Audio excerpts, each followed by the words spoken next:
కృత్రిమ గర్భధారణ లేదా ఆర్టిఫిషియల్ ఇన్సెమినేషన్. ఆర్టిఫిషియల్ ఇన్సెమినేషన్ లేదా కృత్రిమ గర్భధారణ అంటే ఏంటి అంటే ఒకసారి ముందుగా చూద్దాం. మామూలుగా అయితే ఒక ఆడ పశువు ఎద లక్షణాలు చూపించి ఎదలేకొచ్చినట్లయితే సృష్టిపరంగా సర్వసాధారణంగా ఏం జరగాలంటే ఇంకొక మగ పశువు దాన్ని సంపర్కం చేయవలసి ఉంటుంది. అట్లా మగ పశువు సంపర్కం చేయడం అనేది మామూలుగా అయితే సహజంగా జరిగేటువంటి ప్రక్రియ. దీనివలన ఏమవుతుందంటే సహజంగా జరిగేటువంటి ప్రక్రియ వల్ల ఏమవుతుంది అంటే జాతుల యొక్క అభివృద్ధి అనేది జరగదు. సపోజ్ మన ప్రాంతంలో కొన్ని నాటు గేదెలు లేదా నాటు ఆవులు ఉన్నాయి అనుకోండి. వాటి యొక్క జాతుల అభివృద్ధి జరగడం అంటే అర్థం ఏంటి అంటే మనం పశువుల్ని ఏ పర్పస్తో పెంచుతాం? ఒకటి పాల కోసం పెంచుతాం, రెండు మాంసం కోసం పెంచుతాం.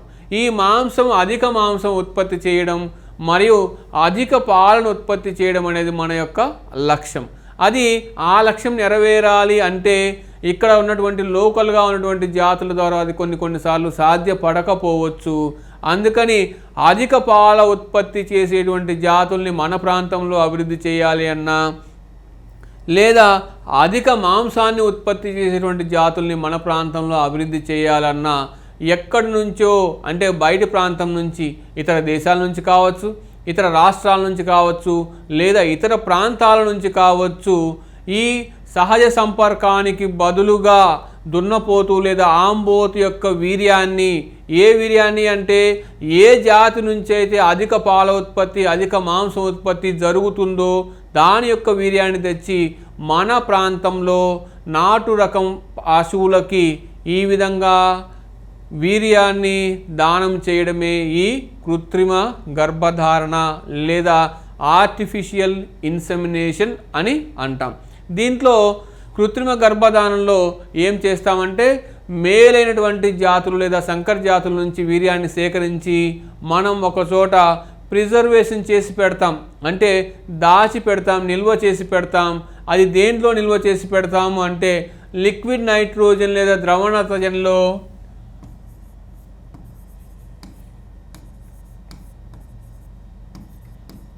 నత్రజనిలో ఈ ఆర్టిఫిషియల్ ఇన్సెమినేషన్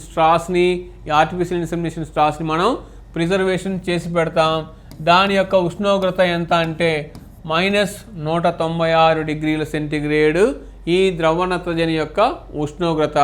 దానిలో మేలుజాతి పశువుల నుంచి సేకరించిన వీర్యాన్ని చిన్న చిన్న వీర్య నాళికలలోనికి లేదా సెమెన్ స్ట్రాస్లోకి నింపి దాన్ని మనం ప్రిజర్వేషన్ అనేది చేస్తాం. మామూలుగా అయితే సహజ సంపర్కంలో మగ పశువే దాని యొక్క శుక్రకణాలని దాని యొక్క గర్భాశయంలోనికి ప్రవేశపెడుతుంది.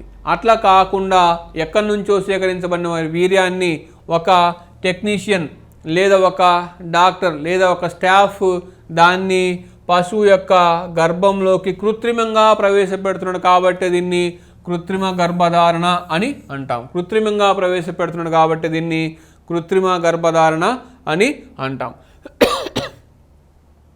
దీంట్లో మీరిగిన చూసినట్టయితే రేపు మీరు ఏహెచ్ఏగా సెలెక్ట్ అయినా లేదు మేము ప్రతిరోజు హాస్పిటల్లో చేసేటువంటి పని అయినా ఈ కృత్రిమ గర్భధారణకి ఈ విధంగా చేయడం వల్ల కృత్రిమ గర్భధారణ చేసేటప్పుడు మీరిగిన ఈ డాక్టర్ గారిని గమనించినట్టయితే ఆయన చేతికి గ్లో వేసుకున్నాడు, మొత్తం ప్యాడ్ అంతా ఏం పడకుండా యాప్రాన్ వేసుకున్నాడు, కింద గమ్ బూట్స్ కూడా వేసుకున్నాడు.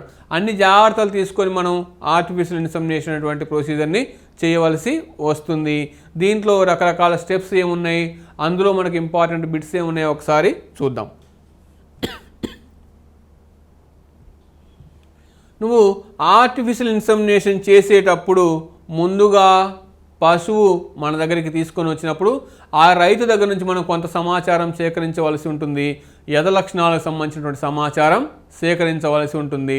మనం ఈ పశువులో ఎదలో ఉండవచ్చు అని ఒక డౌట్ వచ్చిన తర్వాత అంతర్జనేంద్రియాలను మనం మన చేతి ద్వారా స్పర్శించి పశువు ఎదలో ఉందా లేదనేది మొదటగా నిర్ధారణ చేసుకోవలసి ఉంటుంది.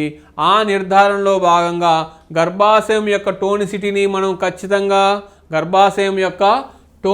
మనం ఖచ్చితంగా కన్సిడరేషన్లోకి తీసుకోవలసి ఉంటుంది.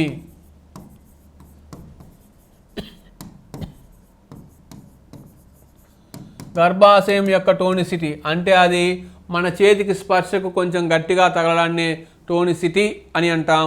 ఎందుకు అంటే అధిక రక్త ప్రసరణ ఎదైనటువంటి సమయంలో ఉంటుంది. ఆ అధిక రక్త ప్రసరణ వల్ల గర్భాశయంలో టోనిసిటీ అనేది ఉంటుంది. ఆ టోనిసిటీ వల్ల మనం ఈ ఆర్టిఫిషియల్ ఇన్సెమినేషన్ చేయడానికి ముందుకెళ్ళవలసి ఉంటుంది. టోనిసిటీతో పాటు రెండు గర్భాశయ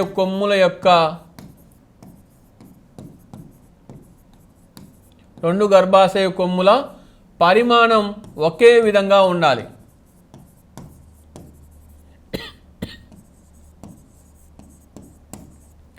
ఒకే విధంగా ఉంటేనే అది ప్రెగ్నెంట్ కాదని, లేదా రెండు వేరు వేరు సైజుల్లో ఉంటేనే ప్రెగ్నెంట్ అవ్వచ్చు అనేటువంటి మనం గుర్తుపెట్టుకోవాల్సింది. కాబట్టి మొదటిగా మనం గర్భాశయం యొక్క టోనిసిటీని, తర్వాత గర్భాశయం యొక్క రెండు కొమ్ముల యొక్క సైజును మనం జాగ్రత్తగా గమనించుకోవాల్సి ఉంటుంది. ఇంకా నువ్వు లోపలికి చేతిని పోనిచ్చే ముందు మన చేతిని ఈ విధంగా మడత వేసి 5 వేలని ఈ విధంగా మడత వేసి దానికి గ్లోవ్ ధరించి, ఈ గ్లోవ్ ధరించి ఒక లూబ్రికెంట్ జెల్ని మన చేతికి పూసుకోవాల్సి వస్తుంది. ఏం లేకపోతే జస్ట్ సబ్బునైనా పూసుకోవాల్సి వస్తుంది. లాస్ట్ బిఫోర్ ఇయర్ 2020లో ఈ చేతికి పూసుకునేటువంటి జెల్ గురించి కూడా క్వశ్చన్ అడిగాడు. బేసిక్స్లోకి కిందికి దిగి మరీ క్వశ్చన్ అడిగాడు. అది ఏంటంటే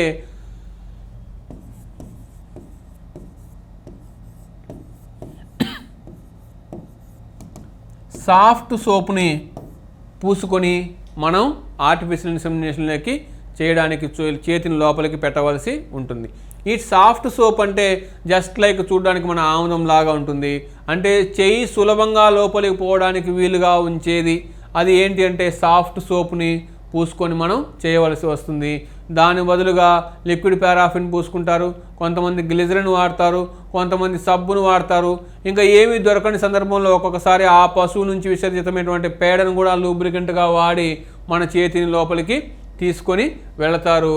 ఇట్లా వెళ్ళిన తర్వాత మీరు జాగ్రత్తగా గమనిస్తే ఇక్కడ నువ్వు చేయి ఎక్కడి నుంచి వెళ్ళిందంటే రెక్టం, పేడ వేసేటువంటి రంధ్రం నుంచి వెళ్ళింది.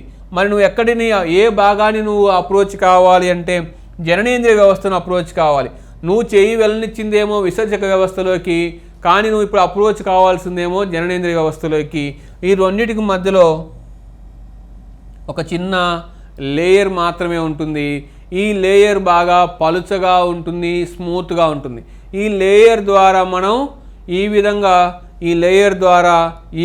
మనం జననేంద్రియ వ్యవస్థను మొత్తాన్ని మన చేతుల్లోకి తీసుకోవడానికి అవకాశం ఉంటుంది. ఆ లేయర్ పలుచబడి ఉంటుంది. ఇదేమో విసర్జక వ్యవస్థ, ఇదేమో జననేంద్రియ వ్యవస్థ. ఈ రెండిటికి ఎటువంటి సంబంధం లేదు.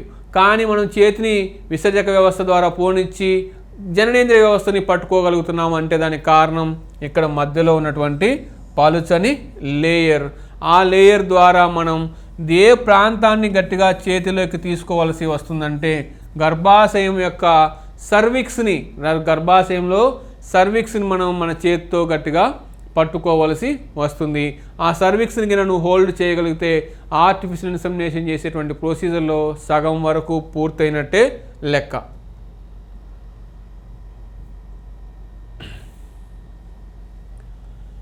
మొదటగా గర్భాశయాన్ని మొత్తం కూడా నువ్వు దాన్ని జాగ్రత్తగా గమనించవలసింది ఉంటుంది.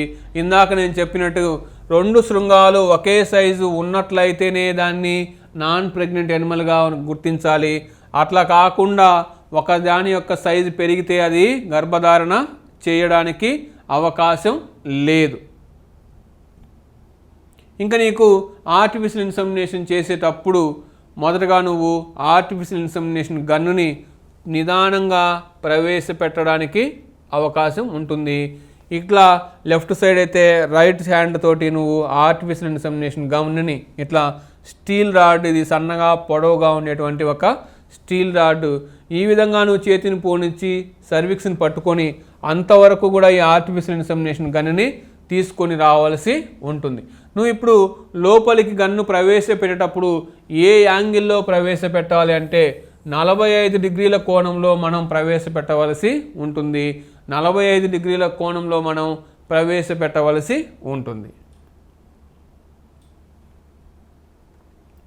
ఈ 45 డిగ్రీల కోణంలో మనం ఎందుకు ప్రవేశపెట్టాలి అంటే ఇక్కడ యూరిన్ బయటకు వచ్చేటువంటి మూత్రం బయటికి వచ్చేటువంటి సబ్ యూరెథ్రల్ డైవర్టికులం అనేటువంటి భాగం ఉంటుంది. ఆ సబ్ యూరెథ్రల్ డైవర్టికులంలోనికి ఈ గన్నును పోనీయకుండా జాగ్రత్తగా ఉంటారంటే మనం 45 degrees యాంగిల్లో కింద ప్రవేశపెట్టినట్టయితే సులభంగా ఇది వెజైనాలోకి వచ్చేస్తుంది. ఆ విధంగా గర్భాశయంలోనికి మనం ఎంటర్ కావడానికి అవకాశం ఉంటుంది. నెమ్మదిగా మాత్రమే మనం ఈ గన్నుని పాస్ చేయవలసి ఉంటుంది. ఫోర్స్గా మనం ఏమాత్రం చేయడానికి అవకాశం లేదు. నెక్స్ట్, ఎక్కడ డిపాజిట్ చేయాలనేది మోస్ట్ ఇంపార్టెంట్ పాయింట్. ఇక్కడ నువ్వు కనుక గమనించినట్టయితే చేతితో సర్విక్స్ని పట్టుకోవడం అనేది అత్యంత ప్రధానమైనటువంటి అంశం ఆర్టిఫిషియల్ ఇన్సెమినేషన్లో. ఈ సర్విక్స్ యొక్క అంతర్నిర్మాణం మిగతా భాగాలతో పోలిస్తే, గర్భాశయానికి సంబంధించిన మిగతా భాగాలతో పోలిస్తే సర్విక్స్ యొక్క అంతర్నిర్మాణం చాలా కఠినంగా, చాలా ముడతలతో, ఫోల్డ్తో కూడి ఉంటుంది. ఈ ముడతలను దాటి లోపలికి వెళ్ళడం అనేది కొంచెం టెక్నికల్ పర్సన్ అయితే తప్ప అంత సులభం కాదు. దానితో పాటు ఈ సర్వైకల్ ఓపెనింగ్ అనేది, సర్విక్స్ యొక్క ఓపెనింగ్ అనేది పశువు ఎదలో ఉన్నప్పుడు మాత్రమే జరుగుతుంది. ఆ పశువు మంచిగా ఎదలో ఉన్నప్పుడు మాత్రమే నీకు ఇక్కడ నుంచి గన్ను ముందుకు వెళ్ళడానికి సర్విక్స్ యొక్క ఆస్ దగ్గర ఓపెన్ అనేది ఉంటుంది. అట్లా నిదానంగా నువ్వు కొద్దిగా ఈ మడతల మధ్యలో నుంచి, ఫోల్డ్స్ మధ్యలో నుంచి, ఒకటి నువ్వు పట్టుకున్నటువంటి చేతిని అడ్జస్ట్ చేసుకునైనా, రెండవది గన్నుని అడ్జస్ట్ చేసైనా సరే ఆ మడతలను దాటుకుంటూ వెళ్ళాలి తప్ప నువ్వు ఒకేసారి స్ట్రైట్గా ఇలా గుచ్చడానికి అవకాశం లేదు. అలాగే గుచ్చినట్టయితే ఆ పశువుకు విపరీతమైనటువంటి నొప్పి కలుగుతుంది, అలాగే రక్తస్రావం జరుగుతుంది. అట్లా నొప్పి కలిగి రక్తస్రావం జరిగింది అనుకోండి, అది వెనకాల ఉన్నట్టు నిన్ను ఆర్టిఫిషియల్ ఇన్సెమినేషన్ చేసేవాడిని ఒక తన్నుతుంది. అట్లా కాకుండా జాగ్రత్తగా నువ్వు చేయవలసి ఉంటుంది. ఇంకా మోస్ట్ ఇంపార్టెంట్, మొత్తం టాపిక్లో కల్లా మోస్ట్ ఇంపార్టెంట్ పాయింట్ ఇప్పుడు మనం వచ్చాం. ఇంకా నీకు ఇక్కడ బొమ్మలో ఏం కనిపిస్తుంది అంటే, ఆర్టిఫిషియల్ ఇన్సెమినేషన్ చేసేటప్పుడు సెమెన్ని మనం ఎక్కడ డ్రాప్ చేయాలి అనేటువంటి పాయింట్ని చాలా జాగ్రత్తగా గుర్తుపెట్టుకోవాల్సి వస్తుంది. ఇక్కడ నీకు గన్నుని సర్విక్స్ దాటి లోపలికి పోనిచ్చాడు. లోపలికి పోనిచ్చిన తర్వాత గర్భాశయంలో మనం ఈ వీర్యాన్ని డ్రాప్ చేయవలసి వస్తుంది. గర్భాశయంలో వీర్యాన్ని డ్రాప్ చేయవలసింది మెజారిటీ. కొంత అంటే 3/4 భాగం గర్భాశయం అయితే 1/4 భాగం కొద్దిగా వెనక్కి తీసుకొని వచ్చి సర్విక్స్ యొక్క మిడ్ సర్విక్స్ భాగంలో కూడా మనం డ్రాప్ చేయవచ్చు. ఈ పాయింట్ చాలా ఇంపార్టెంట్. ఆర్టిఫిషియల్ ఇన్సెమినేషన్లో భాగంగా వీర్యాన్ని నువ్వు ఎక్కడ వదిలివేస్తావు లేదా స్ఖలింపజేస్తావు అని అడిగితే గర్భాశయం భాగంలో ఇక్కడ మనం ఆన్సర్ చేయవలసి ఉంటుంది. అదే పశువు సహజ సంపర్కంలో పాల్గొనింది అనుకుందాం.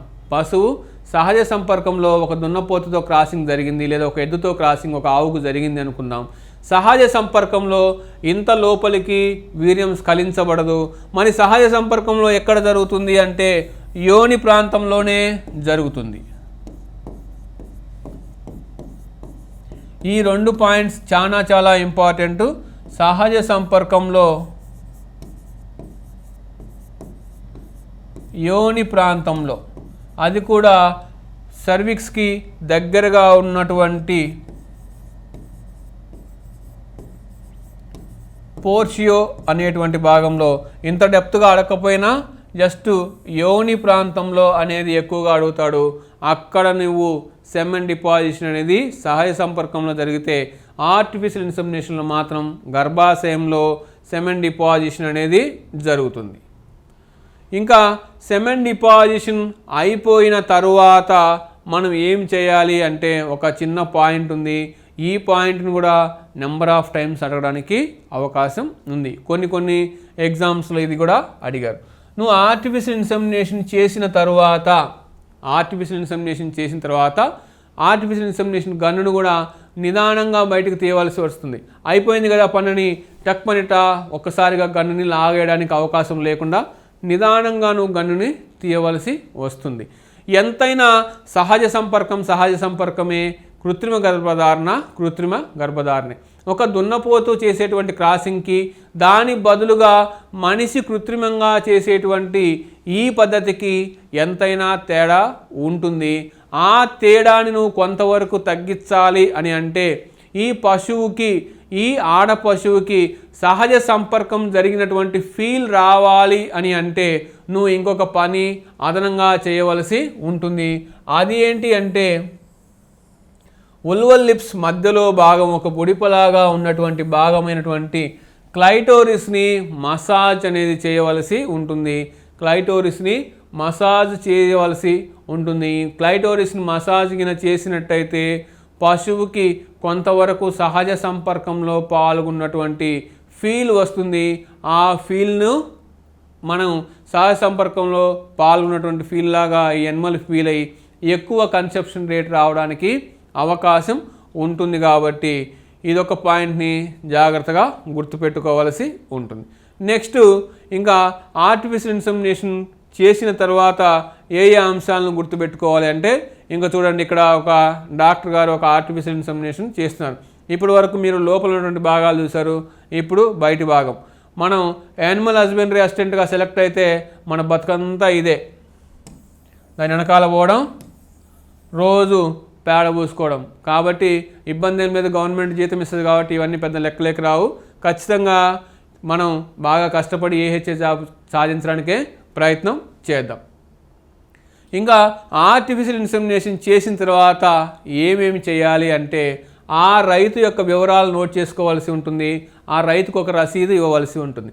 ఆ రసీదు వల్ల ఏంటి లాభం రైతుకు అంటే ఆయనకు మనం 40 రూపాయలు ఒక స్ట్రా లెక్క మనం గవర్నమెంట్ నుంచి వసూలు చేస్తాం. ఆ రసీదు మనం ఇచ్చినట్టుగా ఒకటి అయితే, రెండవది అతి ముఖ్యమైనది దాంట్లో ఏ రోజున ఆయన ఆర్టిఫిషియల్ ఇన్సెమినేషన్ చేశాడో దాని యొక్క తేదీ నమోదు చేయబడుతుంది.